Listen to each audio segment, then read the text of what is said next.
isso? Que o estresse precisa de uma recompensa. Onde é que começa isso? Na infância.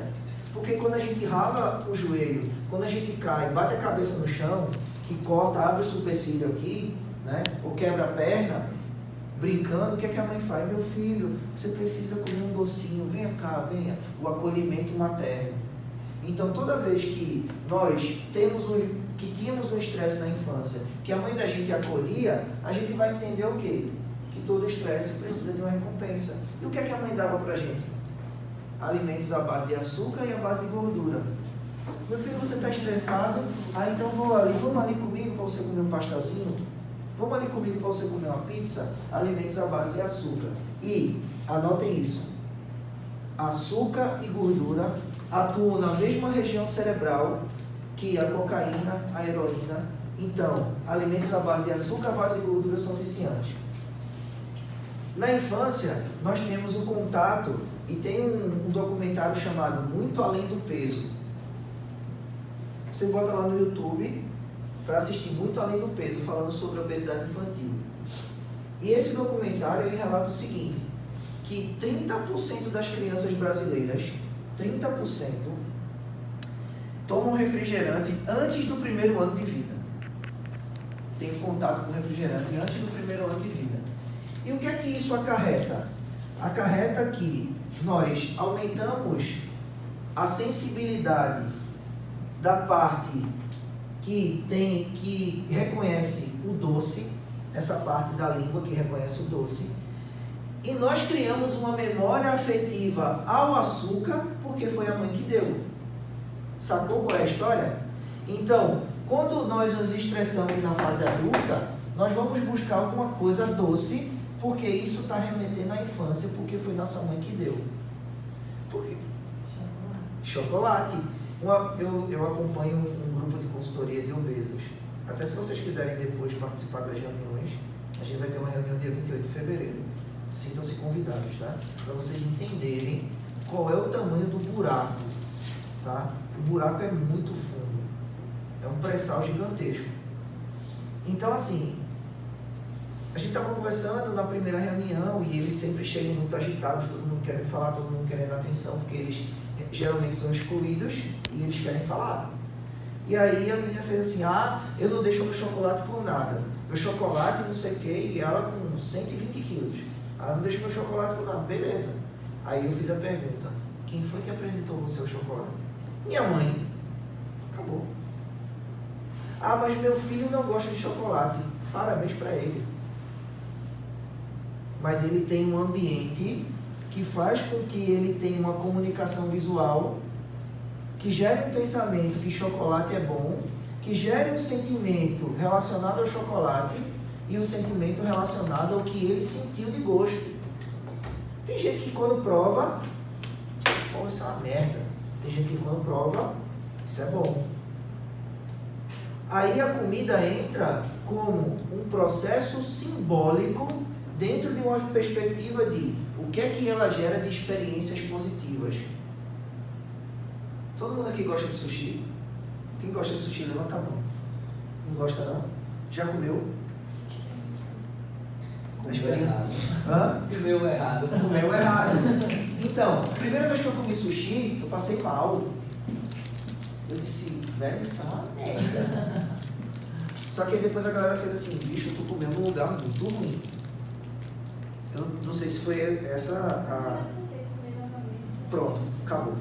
Já tentou de novo. Então, para ela, o gosto... O pessoal fala, não, começa pelo... Uma dica, não come mais não, porque se você gostar é muito caro. Pois é. É uma coisa cara de se manter, né? Mas por quê? Experiência negativa. Mas o que é que faz hoje as pessoas comerem mais sushi? Porque as pessoas vão em grupo. Ou porque é o prazer do casal, né? Então, minha esposa, essa que vocês viram circulando por aqui, ela fica dizendo que eu que fiz ela ganhar peso. Ainda bem que ela não está aqui para escutar. Por quê? Experiências. Eu vou levar minha esposa para jantar e tudo mais, e tal. Primeiro encontro, aquela coisa. Uma experiência relacionada à comida. Só se que se eu for em um lugar ruim, ela pode até viver comigo 20 anos, mas ela vai lembrar. Naquele nosso primeiro encontro, você me levou para um restaurante excelente. Ou seja, a experiência relacionada à comida ficou armazenada, no seu caso, tá? Mas, todo mundo aqui teve uma infância de comer bem, comer doces e salgados bem, não teve? Quando vocês estão estressados, vocês comem o quê? Fala pra mim. Quando dá aquele estresse assim, gigante, tipo, porra, fudeu, prova na faculdade, briguei com meu namorado, briguei com minha namorada, tô estressado no trabalho, briguei com meu patrão, vocês comem o quê? Chocolate. Eita, chega viajou agora, chocolate. Vejam, a comida, ela é um ponto no meio de uma experiência. Então, os restaurantes que vendem mais é os que vendem experiências. A comida é só um ponto. Qual é a experiência, então, do 0 aos 7? Família reunida, minha mãe que me agrada toda vez que eu me arranho. Me agrada com o quê? Com comida. Então, estresse, recompensa, estresse, recompensa, estresse, recompensa. E o cara não sai daquele ciclo. Por isso que, quando o sujeito obeso entra no programa de emagrecimento, provavelmente no primeiro mês ele não vai ter uma perda de peso significativa. Por quê? Exercício físico é o quê? Estresse metabólico. Ele vai recompensar escondido de você. E para com esse papinho, velho, de chegar para o aluno e dizer assim, mas você tem que fazer dieta, porque você está muito obeso. O cara sabe. Só que inconscientemente, ou por um ato reflexo, ele vai ter uma resposta instintiva para recompensar o estresse relacionado ao exercício. E aí vem uma questão diretamente proporcional. Quanto maior for o estresse que vocês causarem para o sujeito obeso, mais ele vai auto-recompensar. O que é que eu quero dizer com isso? Quanto maior for a intensidade, mais ele vai auto-recompensar. Então, se você der uma sapatada nele, soltar a bota nele aqui, ele vai chegar em casa e vai comer mais. Sabe aquele bichinho do jaquê? Já que eu estou fazendo exercício, eu vou comer. Já que eu estou treinando bem, eu vou tomar minha cerveja na sexta-feira. Treinei a semana toda. Eu mereço. Mereço o quê?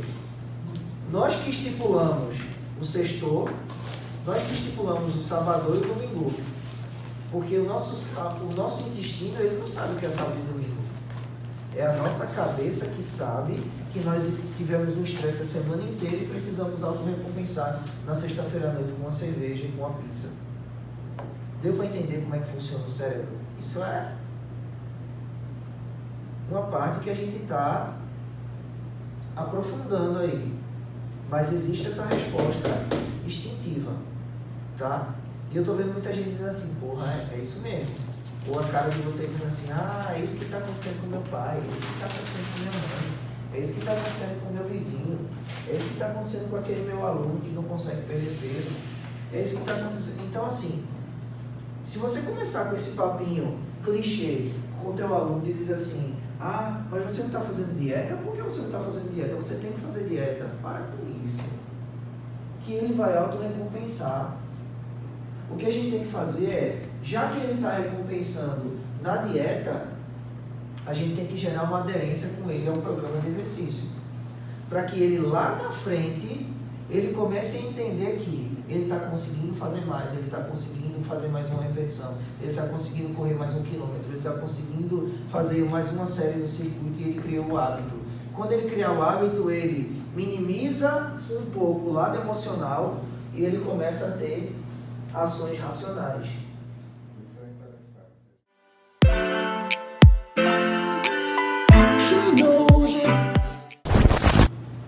Por que as pessoas compram programas de emagrecimento prometendo emagrecer em 2 meses? Imediato. Elas estão estressadas, então, porque estão obesas?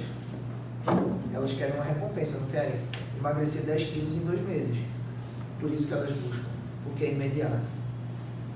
Então, tudo que for imediato vai ter muito mais aderência. tudo que for a longo prazo vai ter menos aderência por conta do sistema límbico. Então, toda vez que se tem uma experiência negativa com o exercício, fica armazenado aqui, no hipocampo.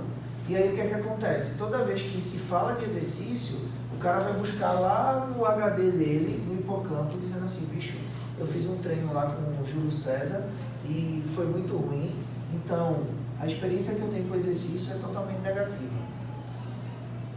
Aí o cara chega e diz assim, mas a comunicação visual, vê que tudo está interligado.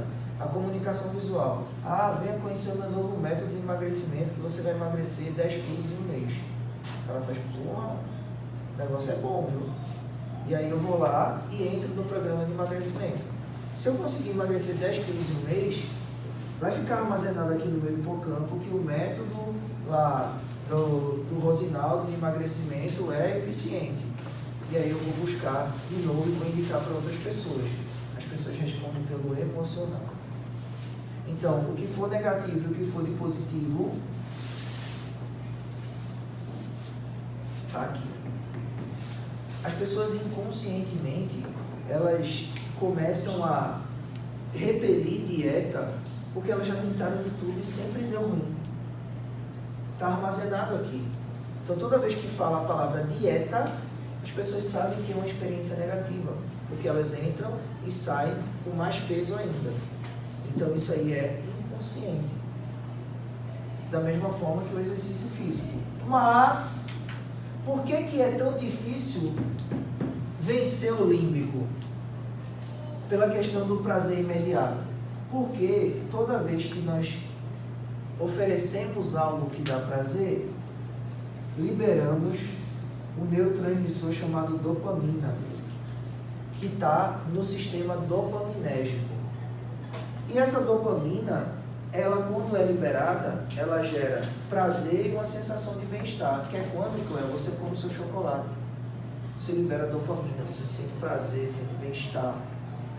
E isso é muito subjetivo, tá? Subjetivo no sentido de qualidade do alimento, subjetivo de tem pessoas que gostam de comida fria, tem pessoas que gostam de comida quente, tem pessoas que gostam de comida salgada, comida doce, mas depende também das experiências lá na infância. Vê que está tudo ligado, está tudo conectado. Está fazendo sentido para vocês isso? Sim ou não? Sim? Então, quando nós temos liberação de dopamina, sensação de bem-estar, aí o cara faz assim, bicho, toda vez que eu me estresso, que eu como chocolate, eu sinto uma sensação tão boa. E aí, toda vez que eu me estressar, por mais ou por menor que seja o estresse, eu vou lá na liberação de dopamina. Só que tem um detalhe nessa liberação de dopamina. Quando você começa a estimular muito essa liberação de dopamina, os receptores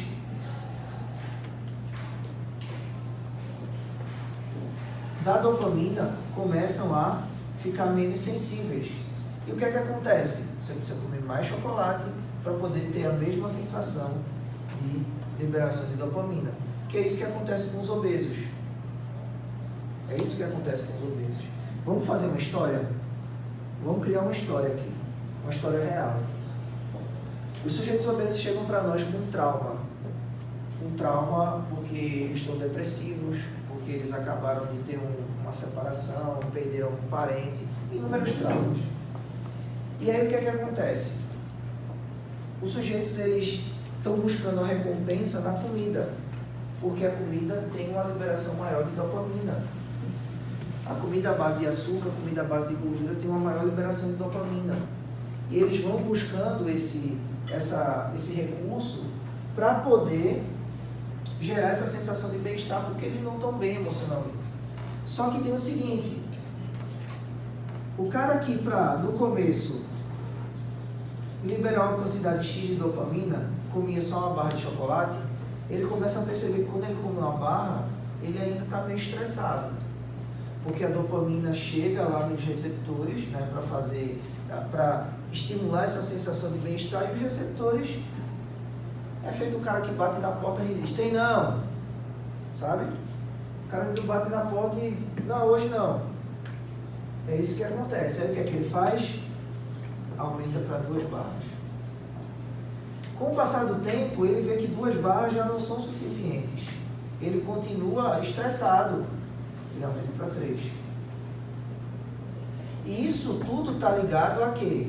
A que ele continua obeso,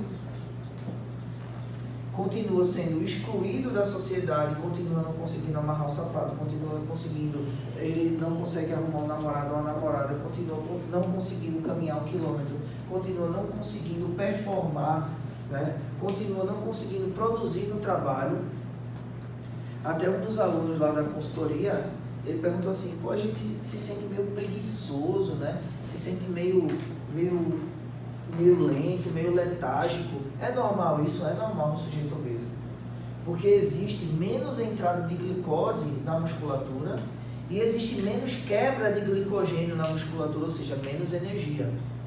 Porque tem resistência à insulina e porque as enzimas envolvidas na quebra de glicose não estão funcionando ali a todo vapor por conta da obesidade, por conta da inflamação causada pela obesidade.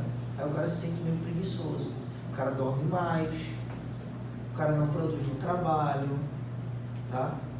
Ah, mas eu sou um obeso saudável e feliz. Mentira, velho. Esse papo aí desse movimento aí de empoderamento dos obesos é a maior mentira do mundo. É uma balela, não existe gordo saudável nem gordo feliz. É mentira isso. Isso é um mecanismo de autoaceitação para tentar minimizar os sofrimentos causados pela questão da obesidade, tá? Mas voltando aqui, então o sujeito obeso, ele continua obeso, se estressa, come, continua obeso, se estressa, come, continua obeso, se estressa, come. Essa mesma estrutura de uma pessoa drogada, né? De uma pessoa que usa drogas. Exatamente. Exatamente. Retroalimentação. Exatamente. Estresse, Exatamente. usa droga, precisa utilizar mais. Exatamente. Aí, o que é que acontece? A gente vem com aquele papinho furado de você precisa fazer dieta, você precisa melhorar a sua alimentação. O cara está nesse estigma da obesidade, que é uma autora chamada Tomiyama, que publicou um artigo que eu vou mandar para vocês também, em 2018, falando sobre esse conceito dela de estigma da obesidade, que é quando o obeso se estressa por algum motivo, qualquer motivo, mas ele já está estressado porque ele está obeso. Ele se estressa por qualquer motivo e come mais. Continua obeso. Come mais. Porque ele se estressa, continua obeso. Por aí vai. Mas ele come para quê? Para poder satisfazer imediatamente as emoções dele, para minimizar os efeitos do estresse. E aí entra o pulo do gato. Quais são as experiências positivas dele relacionadas à comida? Da onde vem? Da infância. A mãe dele fez deu a amamentação durante muito tempo e depois deu doce, deu salgado, deu um monte de porcaria pro menino, do 0 aos 7 anos. Então ele vai buscar essas memórias relacionadas à comida. Então ele vai procurar alimentos à base de açúcar, à base de gordura, que atuam na mesma região cerebral que a cocaína e a heroína. E existem obesos viciados em comida e existem obesos que são compulsivos. Da mesma forma que o cara lá que fuma o crack a primeira vez e vicia, da mesma forma que o cara que cheira a cocaína a primeira vez e vicia, tem o consumo de heroína e fica viciado, é aqui, ó.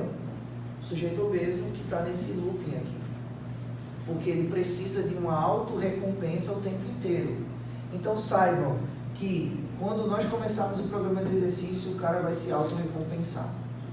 É fato. O sujeito obeso ele vai se auto-recompensar.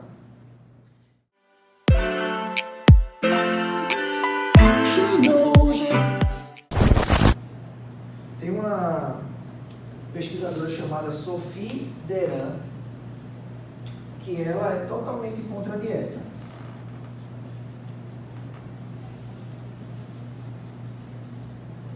Que ela é totalmente contra a dieta, justamente por conta disso. A dieta ela vem para tentar amenizar ou para tentar potencializar alguma resposta, alguma satisfação emocional Mas no racional, que é o fisiológico que eu estou mostrando para vocês, ela não serve, não adianta.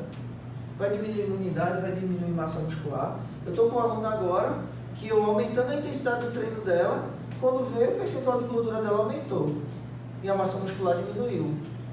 Aí ela pegou e me falou, eu estou fazendo uma dieta de 1.400 calorias. Aqui o erro. Justamente por conta disso. Como a gente tem menos carboidrato, o corpo ele começa a puxar gordura, tá? Liberar ácido graxo. Só que tem um momento que o corpo faz assim, bicho, se eu começar a liberar muito ácido graxo aqui, é a minha maior fonte de energia. Eu vou ficar desguarnecido, começa a reter. Aí da onde é que vem a energia, a glicose para o músculo? Da proteína muscular. Através de um ciclo chamado alanina, que é uma proteína, glicose. Que é quando a proteína começa a se transformar em glicose no fígado, a proteína é quebrada aqui no músculo, vai para o fígado e volta em forma de glicose. Para quê? Para tentar dar mais energia para o músculo que está sendo contraído. E a gente sentando, aí a gente está sentando a bota no cara ali. Mas ele está sem energia e está começando a quebrar a massa muscular. Aí você faz a avaliação do cara, quando ele sobe depois de um mês ou depois de 2 meses, tá lá, percentual de gordura alto. Por quê? Porque ele começa a ter uma recompensação, uma supercompensação daquela liberação de gordura e ele começa a armazenar para ficar protegido. E ele começa a ter diminuição da massa muscular porque ele precisa gerar glicose através de alguém. E quem é que está mais perto? A alanina, a proteína. Por isso que as pessoas que fazem dieta restritiva aumentam o percentual de gordura e diminuem a massa muscular. Faz sentido isso para vocês? Faz? Fala, Sandro. Ô, Flama, talvez num nível mais avançado de treinamento, essa estratégia de uma dieta restritiva, em curto pedaço de tempo, seria interessante? Sim. Num nível mais avançado de treinamento, sim. Né? Por quê? A pergunta dele é interessante e importante, porque no nível mais avançado de treinamento, o corpo começa a diminuir a liberação de ácido graxo. Por exemplo, a gente viu que, e você está passando por isso, por um processo de emagrecimento, né? Então você vai perceber que aos poucos a tua redução de percentual de gordura vai ser mais demorada ou vai ser mais dificultada, né? E o que é que acontece? A gente precisa agora mexer mais com o metabolismo, mexer mais ainda com o metabolismo. Então, num nível mais avançado de treinamento, uma estratégia dessa de restringir um pouco o carboidrato seria interessante, mas aí restringir carboidrato com aumento de gordura, Mas as ou consequências serão com aumento de proteína, perdão. Mas as consequências serão as mesmas, tipo, a imunidade vai baixar, a utilização da proteína como fonte de energia vai ser Mas aí equivalente. vem o detalhe. Tanto é que, meu exemplo, né? Agora em janeiro diminuiu um pouquinho a quantidade de calorias e teve 2 inflamações na garganta no mesmo mês, por conta da imunidade. Não deixei de treinar porque eu sabia que era consequência, mas em outra pessoa provavelmente ela poderia ter. No nível mais avançado de treinamento, aí o cara também está mais consciente e tem um autoconhecimento do corpo, teoricamente, né? Porque ele vai conhecendo o que é bom e o que é ruim. Porque a gente sabe, por exemplo, você sabe que se você fizer uma determinada intervenção dietética calórica, você consegue um resultado e outra não. Isso é autoconhecimento. Então, no nível mais avançado de treinamento, as consequências podem ser as mesmas, mas você tem consciência que faz parte de um processo. Ou, se for uma estratégia nutricional bem orientada, mesmo reduzindo o carboidrato, e reduzindo o carboidrato, principalmente os carboidratos simples, mas dando um suporte com carboidratos complexos, né, de baixo índice glicêmico, de lenta absorção, isso pode ser minimizado. Então depende muito do autoconhecimento, depende que isso vem do nível de treinamento e depende muito também da intervenção dietética que está sendo feita. Tá? Seria uma dieta flexível. Pode ser que a gente consiga chamar de dieta flexível, mas assim, falando de uma maneira bem fechada, né, é uma dieta onde, mesmo você reduzindo os carboidratos simples, se você tiver carboidratos complexos na tua dieta, de baixo índice glicêmico, de lenta absorção, você consegue minimizar esses efeitos aqui. E vem a questão do autoconhecimento. Tá? Então, mesmo o sujeito ainda estando acima do peso, mas se ele conhecer o próprio corpo, por isso que eu falei logo no início, é importante que a gente conheça, né, quem é o nosso sujeito obeso. É importante que a gente conheça quem é o nosso sujeito com sobrepeso. Da onde ele veio, né? Quais são os traumas emocionais dele, qual é o estado emocional dele e qual é o estado de autoconhecimento. Eu vou falar daqui a pouco sobre o lado racional, sobre autoimagem, mas vocês devem ter relato de pessoas que dizem assim, bicho, quando eu vi de repente, pum, já tinha engordado. Ou seja, o cara não tem o autoconhecimento e ele não tem a autopercepção do próprio corpo. Ele não conhece esteticamente o próprio corpo e não conhece fisiologicamente o próprio corpo. Então ele vai testando ali as coisas e ele não vai tendo uma noção do que deu certo e do que deu errado. Por quê? O racional dele está debilitado. Ele só vai no automático. Ele não para pensar, por exemplo, que um jejum é ruim. Ele quer só emagrecer num curto período de tempo. Para satisfazer o quê? O estresse. Então, vê que as coisas vão casando. Né? E na autoimagem, ou na percepção de autoimagem, muitos sujeitos dizem assim, quando eu vi, bicho, ou senão ele diz assim, eu só percebi que eu emagreci quando eu olhei uma foto minha. Quando eu olhei uma foto que eu percebi o quanto que eu emagreci, não, eu percebi o quanto que eu engordei. Quando eu vi uma foto. Porque o cara vai ali no automático, vai nesse looping aqui, ó. Prazer, estresse, recompensa, estresse, recompensa, estresse, recompensa. Então o que você está falando aí vai muito também da questão do autoconhecimento fisiológico e do autoconhecimento de quem é você enquanto corpo. Tá? Então isso a gente vai falar daqui a pouco sobre a questão, para fechar a primeira parte que é o cérebro trino, a gente vai falar sobre o lado do neocórtex, que é o lado racional.